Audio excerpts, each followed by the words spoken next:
Hello. Today I'm going to be doing the review part of the unboxing that I did for Ravenloft 2nd Edition's Forbidden Lore. There you go. It's a little bit bright because the only light I have is actually right there. So if there's a glare, I'll try and avoid having glare sit on everything. Alright, so first we'll do all the little prop things. This is what the dice look like. I highly doubt you're actually going to be able to see this. You got a yellow one, black one. Actually, that one's pretty easy to see even though nope. Red one. Which one of these is the one that I actually had to... Yeah, there it is. Alright. Orange one. And then because this one didn't have the 5th dice with it, I actually took one of my D6s and just did it over it. You can only really tell that on this side because there's those two little black spots. But that's the 6th side. I mean, I did the best I could, but because like the stickers are kind of small, there was really nothing I could do about that. But yeah. And then we got the tarot cards, which I believe you are just designed like with small alterations to regular playing cards. The art's pretty cool on them. I prefer not to untie them because then they get all loose, and then I had to retie it because it took a little bit to actually get this to sit there and not fall off. But yes, so it's like a full deck of cards. Pretty useful. Well, not really, but all right. So in all reality, when I opened it up, and that's what I got, and then the first book I read was The Walking Dream, which, by the way, the guide to the dice is on the back. That's what all this is. Wow, that glare's pretty bad. I got everything really close to camera, don't I? Anyway, but yes. So, this was the first thing I read, and to be honest, I was really skeptical about this. Like, I was like, did I just waste... $16 buying this? I mean, yeah, the props are kind of cool, but and upon reading this, for the most part, I don't really see people getting a lot of use out of the tarot card deck. I mean, because there are different ways that you can run it. It recommends running it where you've preset the cards, you stack the deck, or if you're really good at sleight of hand, taking the cards that you need and putting them, like hiding them, having the players all shuffle the deck. And then when you get it back, you slide those cards that you had hidden on top of it and then deal those out, which could be really good if you're good with sleight of hand, which some people aren't. And the other one is the complete randomness, which can, alter an entire adventure because it's very, very, obvious. Like, whereas with the dice, which I'll talk about in a second, the tarot cards they can only be interpreted a little bit. I mean, there's a limit to how much you can interpret where a location could be. So, and this book actually has a detail of all of the cards and how to really use them. Like, that's how the first half of this book is. And, I've never used tarot card decks. I'm not really into that type of thing. So, I don't know if this is actually how real tarot card decks are perceived. I don't know. But and it goes into a couple ways of how to actually use the tarot card deck in your game, and also 4 tarot card common patterns and how to lay them out and everything. So I mean, if you want to, it details everything you need. I honestly don't see myself using the tarot card deck very often, or if at all, because of the fact that it can be so random and it leaves very little room for interpretation. So that was the tarot card deck. Well, I'm glad I have it because it's really cool art, and I could probably actually use it as playing cards too. So I like that. Something I do like though are the dice, because they're called the Diksha, I think it's pronounced, and they're dice from Harakir. And what you do is you roll them, and much like the tarot card, they're designed for interpretation.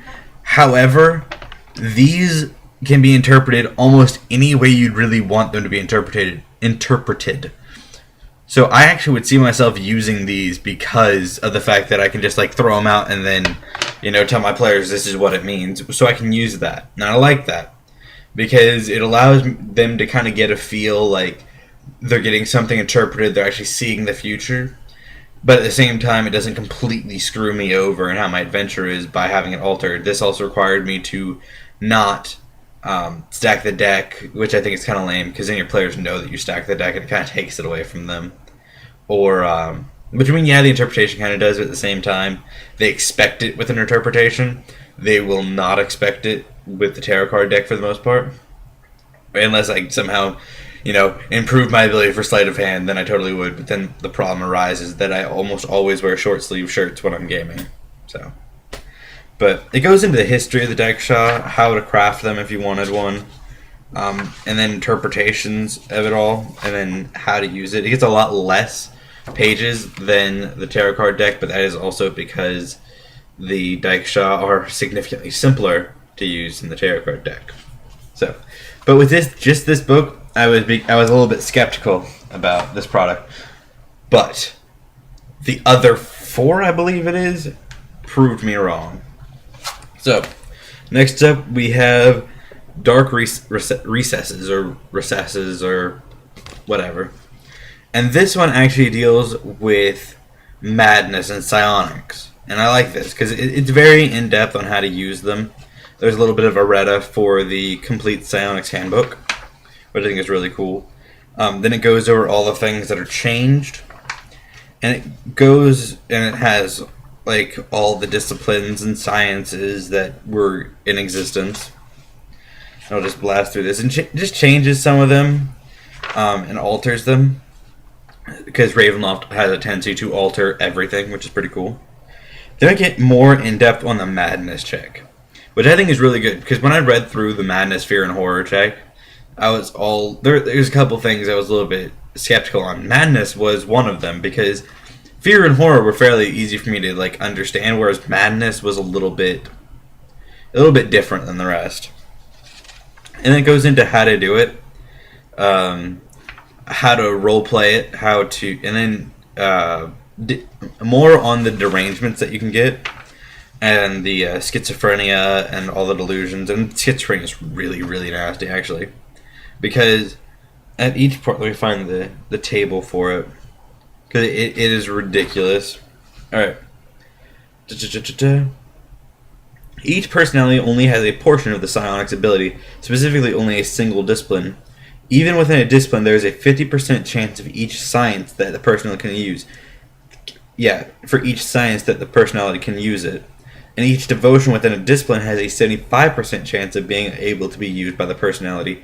So essentially, if you end up in the wrong personality at the wrong situation, you're fucked. But, that's Ravenloft. That's 2nd edition, really.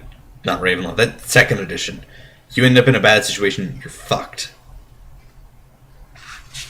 And then we progress further into Inside an Insane Mind, Removing Madness, Sanitariums. And Removing Madness can be done through Restoration and Heal.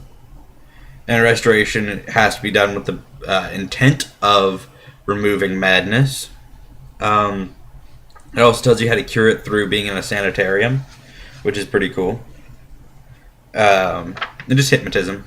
And then we get into a very strange area, which is strange, but I like it. My apologies.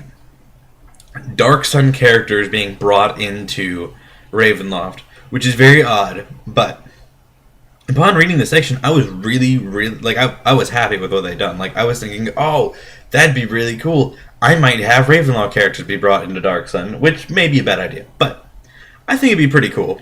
And I like what they did with it. And they tell you how to roleplay and how they treat, the fact that water is in such abundance and metal. And that you gave rules for, I think there's a 25% chance that whenever you take something from Ravenloft and try and put it back in Athos, such as trying to bring a whole bunch of metal items with you, that there is a chance that they will revert back to something of lower quality, like bone or whatever. So that was pretty cool. Goes into the races, how to do half giants, because apparently half giants have some special rule for them about alignment shifting. So goes into that. Goes into the characters. Goes into the defilers a little bit, and their chance of attracting the dark power whenever they defile. Preservers, Templars. Templars get really fucked in this one. When they come through, they're cut off from their Sorcerer King. That way, they have no spells. So the only way for them to regain their spells is to pledge their allegiance pretty much to a Dark Lord, which is dangerous, obviously. And it says that they become a NPC as soon as they swear fealty to a Dark Lord, which I understand for the most part. But me personally, if I was running a game, I would so let the person continue to play their Dark Lord sworn character, just because I think it'd be interesting for the character, interesting for the player, and interesting for the party and the campaign. Goes into Clerics of Athos, Druids, because Clerics can turn without holy symbols from Athos. Psionicists, the character tree still exists if they're brought through. If everyone in the character tree is brought to Ravenloft and it goes through. If not, metal. Each item worked iron, steel, or brass taken back into Athos has a 90% chance of being changed into something into its bone equivalent. Precious metals such as copper, silver, and gold tend to devalue. Copper coins become ceramic bits, silver coins become ceramic, and gold becomes silver, and platinum becomes gold. So that sucks. Magic items. Magic items. Only the Ring of Life has changed its effects in Ravenloft. We get some new spells, some priest stuff. And then we actually get a whole new domain. A domain based on Ravenloft. That is Calednay, which is what I actually showed y'all on the map. Let me see if I can find it.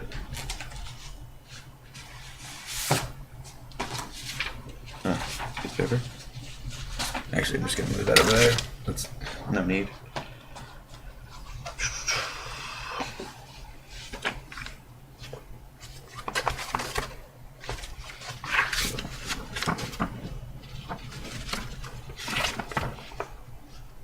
See, there is the domain of Calednay.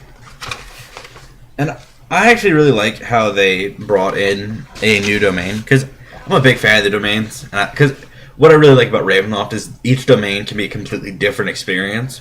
So Ravenloft is really, really versatile in that. So, but it goes into its history and how it happened, its leader. And it's a really actually cool one, because what happened was a Templar adored his Sorceress King, found out people were plotting against the Sorceress King, and tried to figure out a way to change her into something else with a massive polymorph other, I think. And it went awry after he killed his entire family. And so I thought it was a pretty interesting domain. So, you got questions about it, ask me. But I don't want to spend so much time because we're already at 13 minutes and we still got 3 books to go. Next we have Cryptic Allegiance, which is a Secret Society's book. Now some of these I thought were really cool, others not so much. So I'm just going to go through and summarize these really fast. First we get the Dark Delvers, based in, I think, in the mountain domains of Barovia, Dorvinia, Markovia, and Tempest. However, Novavasa has some. And their goal is to seek something called the Hated Mother, which is some terrible thing that gives all the creatures power in the world. And they're like dwarves with a human. Yeah, they're humans with a dwarven kind of love of the underground and searching, and it's pretty cool. When I read it, I thought it was pretty interesting. It's also kind of mob-like to me, because lower level initiates can leave with no repercussions. Actually, I can give you all of the layers.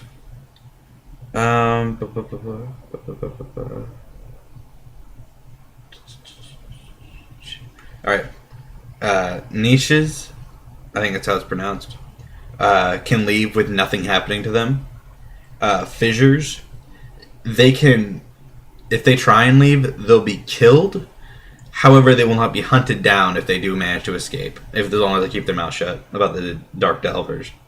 Pits will be hunted down and killed, and members of the Abyss would be killed because there'd be absolutely no chance of them escaping because that's just not going to happen.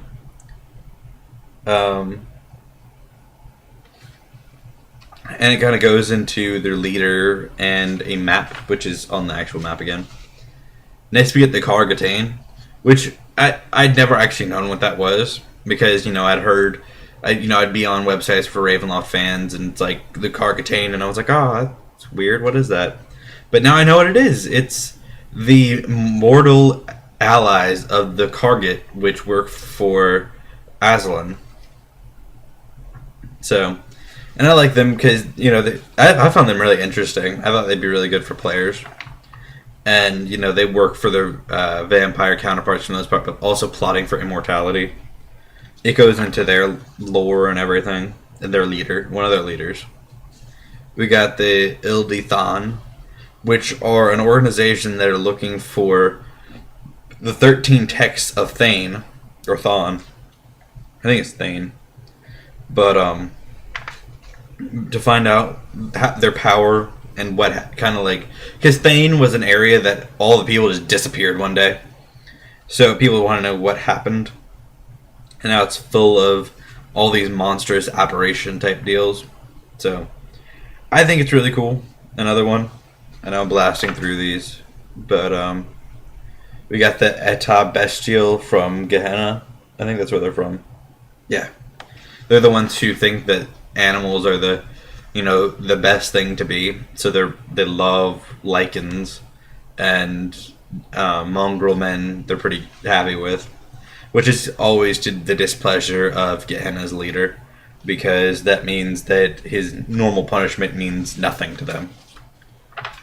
We get Adam's Children, which I think was a stupid one, because it's an organization made up entirely of flesh golems, and I think that's really useless. We get the Keepers of the Blackfeather, which is pretty cool.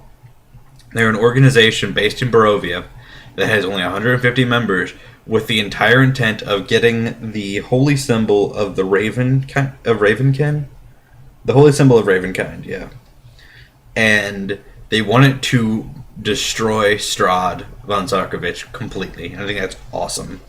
That's a really good PC organization. And that is all of this one. This one actually had a lot of stuff in it. But this book really, really bumped it up in my mind. And then, where's the other one? Alright, we're going to save that one for last. We get Nova Arcanum, which is a book for, let me double check, yeah. This is the one for just new magic stuff. We get how wild magic works. We get a massive list of effective spells compiled from things like the Tome of Magic.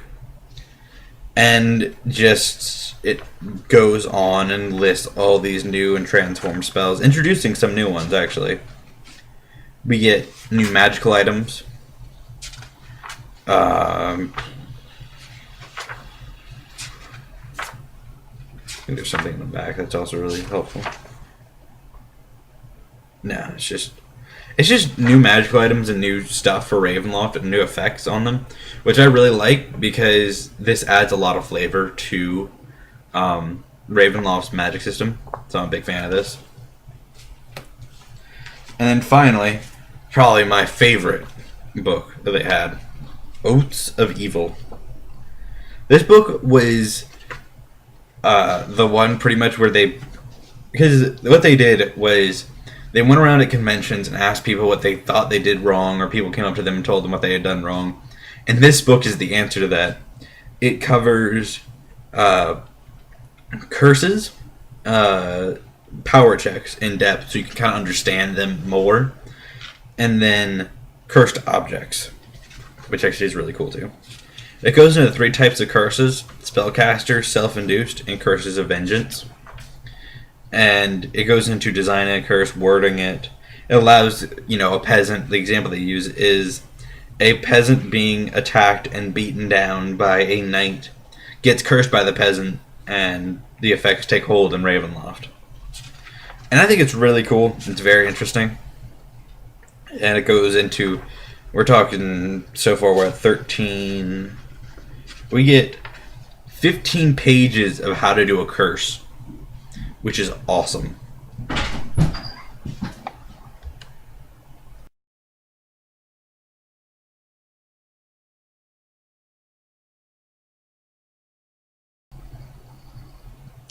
After the curses, it goes into the power checks for Ravenloft, which are like when you do something evil or questionable or whatever, and the dark powers kind of turn their gaze on you and then kind of judge if what you did was like really evil or kind of evil or what have you.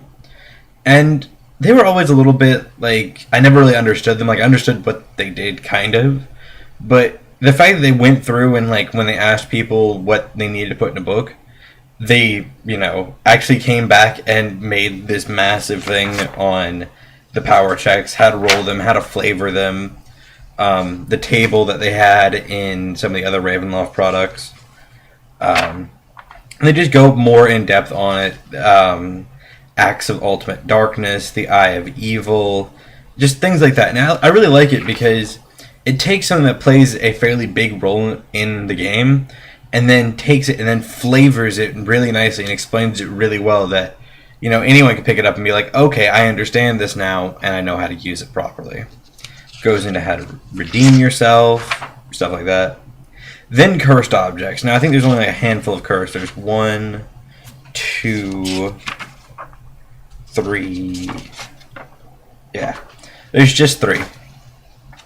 The first one is the timepiece of Clore, which is by far one of the darkest, most messed up things you could probably put in a D&D game that was made by them, because it gives you the ability to use a handful of spells and also succeed on every saving throw that you have to make while holding it. The price is, every time it does something, there is a cost. And that cost is each ability has a set number of souls cost.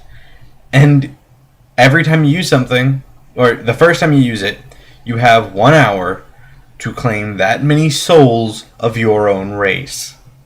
So if you're a human and you use it, say, I think we'll go with using Hold Person. If you use Hold Person from the item, which is 3 souls, you then have to kill 3 other humans within an hour. Otherwise, it drains you and kills you. And you can't come back from the dead, I don't believe. And that's pretty much what that thing does. It's got a whole bunch of abilities. Healing. What else is another one? It's got the healing, the spells, and the saving throws. You can always see it. So, so long as you're able to flip the cover to reveal the watcher's face, no magical or physical blindness or obstruction can prevent him from looking upon it. So, you'll always know how much time you've got till your soul is dead. Then we get we get the Fang of the Nosferatu, which, it's just another fucked up dagger. Got blood coins. We got just 3 pretty cool items. And so, ultimately, after reading all of this stuff and like thoroughly looking through it, I am glad that I picked this up and for so cheap as well. So, given the tarot cards still probably going to be a pain to use, and the dice, it'll probably take a lot of getting used to actually use them properly in a game. But ultimately, I think that all of it was a really good buy, and I would recommend it if you're planning on running a Ravenloft game for a long period of time. So, until next time, have a good one.